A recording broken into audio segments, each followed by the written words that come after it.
Recently, Zimbabwean President Emerson Mnangagwa held significant talks with Russian President Vladimir Putin.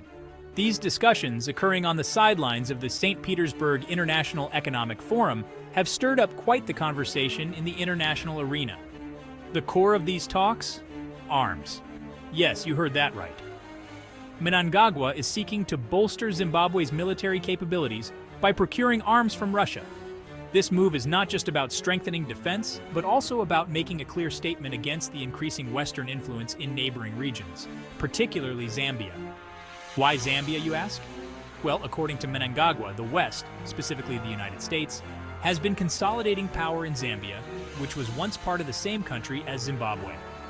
This geopolitical chess move by the West is perceived as a threat by Zimbabwe, pushing Mnangagwa to seek stronger ties with Russia. Putin's response? It's welcoming. Beyond just arms, Putin has invited Russia to become more involved in Zimbabwe's mining sector. This is crucial because it's not just about military support, but also economic engagement. Through such partnerships, Zimbabwe aims to diversify its international relations and reduce its economic dependency on Western influences. Now here's where it gets even more intriguing. About 400 Zimbabwean youths are currently studying in Russia, indicating a deepening of cultural and educational ties between the two nations.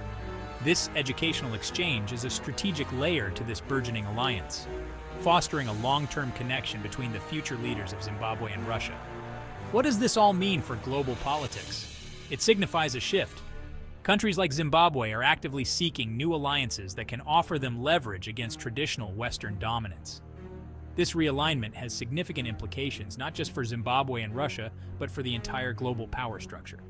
As we watch these developments unfold, one thing is clear. The international chessboard is being rearranged, and every move, like Zimbabwe's bid for arms from Russia, could potentially alter the balance of power in significant ways. That's it for today's deep dive. Keep watching for more updates on how these international dynamics evolve. Thanks for tuning in, and I'll see you in the next video.